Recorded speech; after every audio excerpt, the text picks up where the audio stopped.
A'udzu billahi minasyaitonir rajim. Bismillahirrahmanirrahim. Alhamdulillahirabbil alamin wa bihi nasta'in. Wa sallallahu ala sayyidina Muhammadin wa ala alihi thayyibin at-tahirin wa ashabil muntajabin. Alhamdulillahirabbil alamin. Senantiasa kita panjatkan puji syukur kehadirat Allah Subhanahu wa taala dan senantiasa mengirimkan salawat kepada Rasulullah dan ahlul baitnya yang tercinta. Allahumma salli ala Muhammad wa ali Muhammad wa ajil farajahum. Salah satu pembahasan yang sangat penting di dunia parenting adalah tentang fitrah. Nah, kali ini kita akan membahas tentang fitrah seorang anak. Nah, menurut pandangan Al-Quran dan hadis, fitrah manusia menerima Islam dan ajaran-ajarannya. Artinya, Islam dan ajaran-ajarannya tersembunyi di dalam manusia. Oleh karena itu, jika seseorang berpaling dari Islam dan ajaran-ajarannya, maka yang pertama kali bertanggung jawab terhadap penyimpangan tersebut adalah ayah dan ibu, kemudian guru, kemudian lingkungan masyarakat. Nah, Al-Quran telah berkata pada surah Ar-Rum, dan hadapkanlah wajahmu dengan lurus kepada agama Allah. Tetaplah atas fitrah Allah yang telah menciptakan manusia menurut fitrah itu. Tidak ada perubahan pada fitrah Allah. Itulah agama yang lurus, tetapi kebanyakan manusia tidak mengetahui. Demikian juga dalam sebuah hadis disebutkan bahwa setiap anak dilahirkan dalam keadaan fitrah, hingga kedua orang tuanya lah yang mengyahudikannya, mengkristenkannya atau memajusikannya. Artinya, kecenderungan kepada Islam tersembunyi di dalam fitrah seorang anak ketika ia dilahirkan di dunia ini. Dan jika sesudah itu dia menjadi seorang Yahudi, Kristen, atau Majusi, maka kedua orang tuanya lah yang telah menyebabkan anak ini menyimpang dari fitrahnya. Jadi, setiap anak dilahirkan di atas dasar fitrah Islam. Olehnya itu, dia pasti mempunyai jiwa yang bersih dan suci. Adapun berbagai penyimpangan jiwa yang dapat kita saksikan pada sebagian anak di masa kanak-kanaknya itu dikarenakan kelalaian dari orang tua yang telah berbuat zalim kepada anak-anaknya melalui genetik, makanan, atau pendidikan yang salah.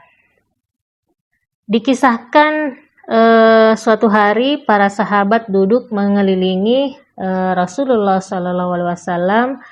Kemudian setelah itu Rasulullah berkata, "Didiklah anak-anak kalian sejak di rahim ibu-ibu mereka."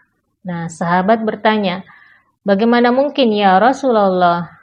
Beliau berkata, "Dengan memberikan makanan halal pada ibu-ibu mereka."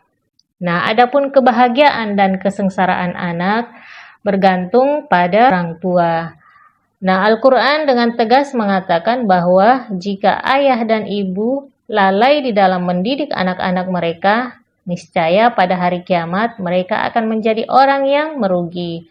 Artinya, jika seseorang atau seorang anak gadis tidak menjaga kesucian dirinya atau lemah di dalam urusan-urusan agama, atau anak lelaki menyimpang dari jalan Islam, dan yang menjadi penyebabnya ialah dikarenakan kelalaian ayah dan ibu di dalam mendidik mereka, maka pada hari kiamat, di samping anak gadis dan anak lelaki itu masuk ke dalam neraka, kedua orang tuanya pun akan masuk ke dalam neraka.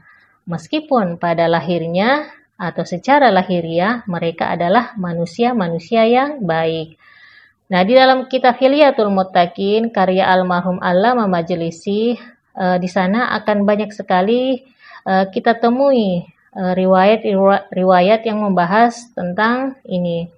Salah satu riwayat tersebut adalah Rasulullah SAW bersabda di dalam sebuah hadis, "Orang yang sengsara adalah orang yang sengsara di dalam perut ibunya, dan orang yang bahagia adalah orang yang bahagia di dalam perut ibunya."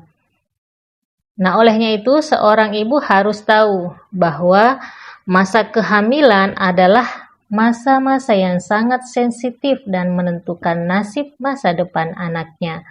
Segala persoalan moral dan spiritual yang dilaluinya semasa kehamilan akan beralih kepada janin yang berada di dalam perutnya.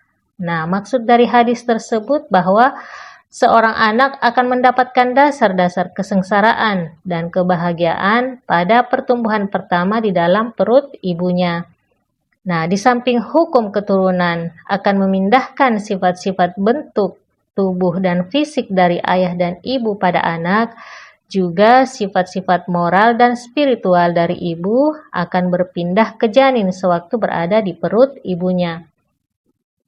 Untuknya itu, hendaklah bagi seorang ibu yang hamil atau yang sedang mengandung untuk menjauhi sifat-sifat buruk dan hina seperti dengki, takabur, sombong, dan lain sebagainya. Mengapa? Karena anak akan menyerap kandungan-kandungan sifat-sifat tersebut selama dalam rahim ibunya. Nah, untuk mencegah munculnya generasi-generasi yang rusak dan cacat dari segi fisik, apalagi dari sisi kejiwaan dan mental, Islam telah memberikan pengajaran-pengajaran yang berguna dan tentunya diperlukan. Yang kalau pengajaran-pengajaran ini dilaksanakan atau dilakukan, maka akan sedikit sekali terjadi penyimpangan. Mengapa? Karena lahan untuk bertumbuhnya atau tumbuhnya dosa akan menjadi lemah.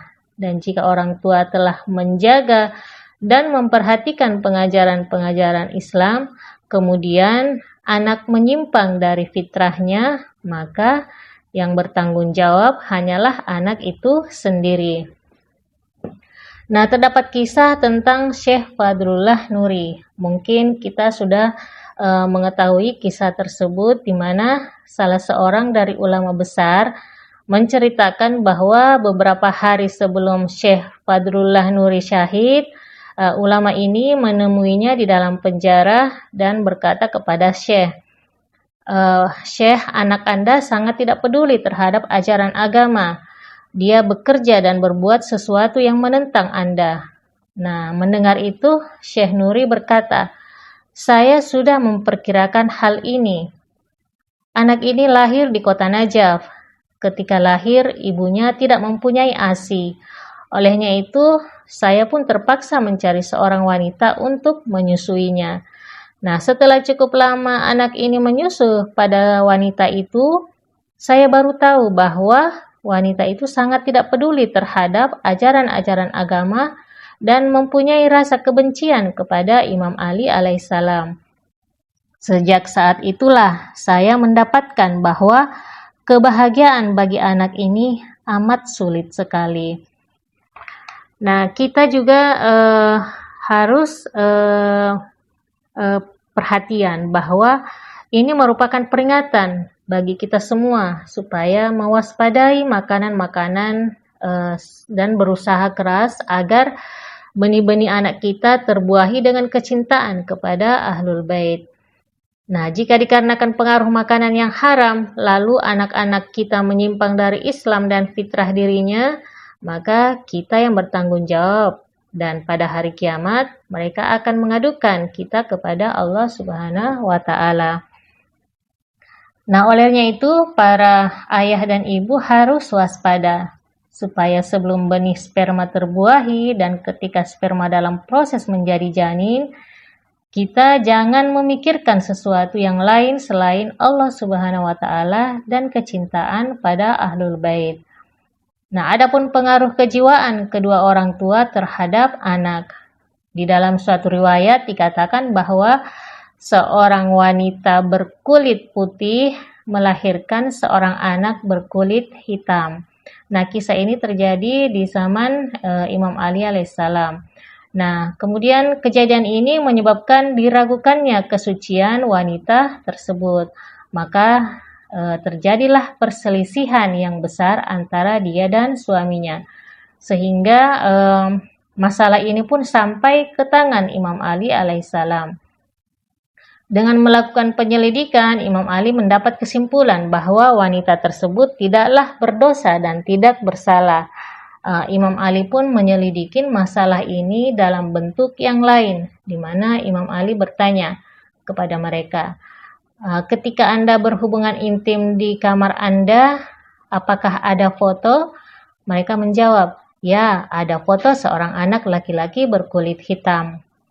Mendengar jawaban itu, Imam Ali berkata kepada suami wanita tersebut, bayi ini adalah bayi halal dan ia adalah anakmu. Namun ketika benih anak ini terbuahi, Anda memandang foto itu dan pandangan Anda ini memberikan pengaruh kepada benih anak sehingga menjadikannya anak berkulit hitam.